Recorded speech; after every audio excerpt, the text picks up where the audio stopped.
dalam beberapa minggu ini kita terus kedatangan tamu. Tamunya semua menyangkut tentang P3K. Baik dari yang sudah lulus passing grade atau yang sudah lulus dari 2013 atau yang dari guru swasta atau dari guru TK, semuanya itu demo ke DPR. Dan kemarin juga saya sempat berkoordinasi dengan Bu Dirjen, yang tadi disampaikan oleh Ibu Pimpinan, Bu Agustina, ini kan katanya ada moratorium. Tolong dijelaskan kenapa itu di moratorium, sementara yang masalah ini masih tambah ribet, tambah riwet, pusing gitu ya. Jadi memang betul kita ini terus didatangi tamu-tamu itu. Kemudian menyangkut tentang koordinasi dengan pemerintah daerah. Jadi kalau kita tanya tentang DAU gitu ya, penempatan mereka itu kan nggak sinkron. Jadi sebetulnya pemerintah mengatakan ada alokasi DAU. Sementara pemerintah daerah kadang DAU-nya ada nggak nyiapin honor. Itu kan ada kewajiban pemerintah daerah. Nah, karena ada komunikasi koordinasinya yang tidak sinkron, ada DAU nggak ada honor nggak ada DAU. Terus misalnya DAU sudah diangkat tahun ini sekian, sisanya ada sisanya. Ternyata uangnya nggak mencukupi, DAU juga tidak bertambah. Kan ini menjadi persoalan. Jadi ini yang harus mungkin dikoordinasikan lebih baik lagi gitu, agar persoalan ini nggak terus bertambah-tambah persoalan yang kita hadapi. Karena memang koordinasi maksimal itu harus penting gitu ya.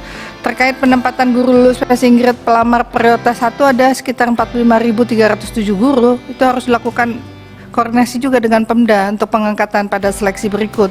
Nah, kami ingin kejelasan koordinasi antara pusat ini untuk 45.307 guru tersebut agar nggak gelisah juga ke depan gitu. Dan status P1 pembatalan dikarenakan penempatan, apakah ini tawarkan dahulu atau langsung dieksekusi? Itu Prof mungkin ini. Dan untuk tahun 2023 jumlah kebutuhan 601.286.000 orang. Dengan jumlah tersebut apa formasinya yang dibutuhkan? Ini juga butuh kejelasan untuk itu. Ini untuk GTK, Bu Nunuk berarti ya. Untuk dicatat saja Bu. Guru PAI di bawah Kemendikbud rekrutmen 2022 dikategorikan tidak linier karena bahasa Arab, padahal sudah lulus PPG oleh Kemenak. Nah, ini minta solusi. Kemudian yang kedua, ini tadi cerita selamatkan nasib kami yang 3043. Ini sudah datang ke Pemda, jawabnya simpang siur. Mereka inginnya transparansi karena ada yang merasa bahwa beberapa orang nilainya di bawah mereka. Kemudian yang ketiga, yang lulus passing grade tapi P4 ya. Ini kan karena kalah perankingan, lulus murni tanpa afirmasi.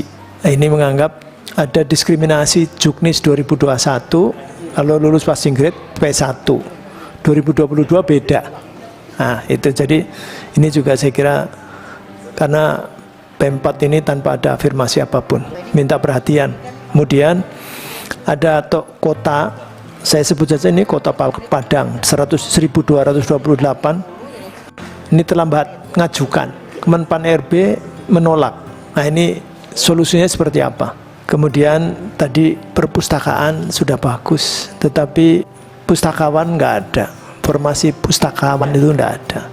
Juga akhirnya berarti tenaga kependidikan yang 2021 dulu Pak Iwan mau di data dan selanjutnya direkrut, tetapi penjaga sekolah, laboran, operator sekolah, dan tenaga pendidikan lainnya kapan ini? Saya kira problem terbesar adalah koordinasi dengan antar KL, dan nampaknya tidak hanya Kemenpan RB tapi Kemendagri. Saya lihat Mas Menteri sudah roadshow, tetapi itu saya kira bagus, hanya detailnya ditunggu karena detailnya banyak. Ya tentang anggaran saja sudah earmarking, tetapi juga tidak masih masalah. Ini tentu dengan bukan hanya menteri tapi dengan Dirjen BAKD juga. Kemudian tentang vokasi, ini apa kabar ini? Kadin, Apindo, HIPMI dan lain-lain dilibatkan dalam penyusunan kurikulum. Kemudian opsi kewirausahaan, nampaknya ini mesti harus ada perhatian khusus karena angka pengangguran dari SMK masih tinggi. Untuk memacu kreasi dan inovasi, itu kan ada di Kemendagri ada gelar teknologi tepat guna. Kalau yang ngisi bukan Kemendikbud, lantas mereka ngawur ngarang sendiri. Dan tidak ada manfaatnya itu gelar teknologi tepat guna di Kemendagri, dimuter-muter biayanya banyak. Tapi kalau tidak ada hubungannya dengan Kemendikbud, saya kira. Terakhir saya kira ada ide mau bikin panja anggaran pendidikan 20%. Kalau saya satu saja misalnya nomenklatur. Iya, karena 604 triliun kan hanya 70 sampai 80 triliun. Lantas ini saya kira perlu diurai. Nah, oleh karenanya mungkin dari mana kami minta paling tidak bersama-sama ini. Misalnya contoh nomenklatur DTU yang diperkirakan untuk pendidikan itu besar, lebih dari 160 triliun. DTU yang diperkirakan untuk pendidikan, ini kan nggak jelas. Terima kasih. Assalamualaikum warahmatullahi wabarakatuh. Untuk semua yang berhubungan dengan P3K, saya rasa penjelasan detailnya sudah tertulis dan terdistribusi dalam presentasi hari ini.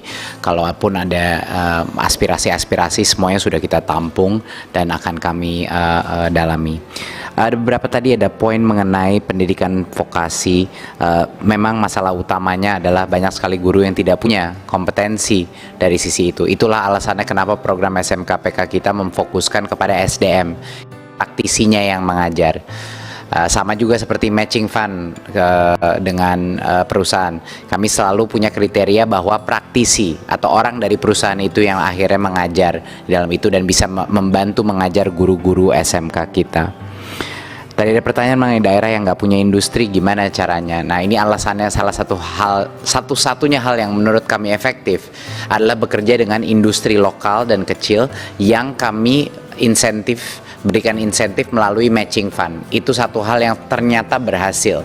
Beberapa industri yang bilang kalau Anda berkontribusi berapa rupiah, misalnya berapa juta, Kemendikbud akan dalam tanda kutip menomboki anggaran tersebut. Itu ternyata efektif. Tadi pertanyaan mengenai dari mana uangnya kemana. Jadi uangnya nggak pernah ke industri atau ke pemerintah, uangnya masuk langsung ke sekolah. Jadi matching fund kita kalau buat SMK uangnya masuk ke sekolah, dari perusahaan masuk ke sekolah, dari kita masuk ke sekolah. Kalau perguruan tinggi sama juga, dari industri masuk ke perguruan tinggi, kita masuk ke perguruan tinggi. Satu hal yang mungkin saya ingin ingatkan bahwa sebenarnya seluruh transformasi vokasi yang lebih besar bahkan itu terjadi di luar pendidikan vokasi, Bapak Ibu. Ini mohon disadari bahwa universitas vokasi itu sebenarnya proporsinya sangat kecil dibandingkan universitas lain skalanya, ya, universitas politeknik misalnya. Ya, dan tadi terima kasih untuk jawabannya, sudah jelas bahwa sekarang DAU itu memang sudah dikunci dan mulai tahun ini kan sudah tidak akan ditahan atau ditransfer kalau daerah tidak mengeluarkan formasi. Semoga yang mungkin belum terjawab di sini bisa nanti secara tertulis, terutama yang mengenai isu P3K yang tentunya mayoritas yang saya dengar tuh aspirasi, sebenarnya bukan pertanyaan.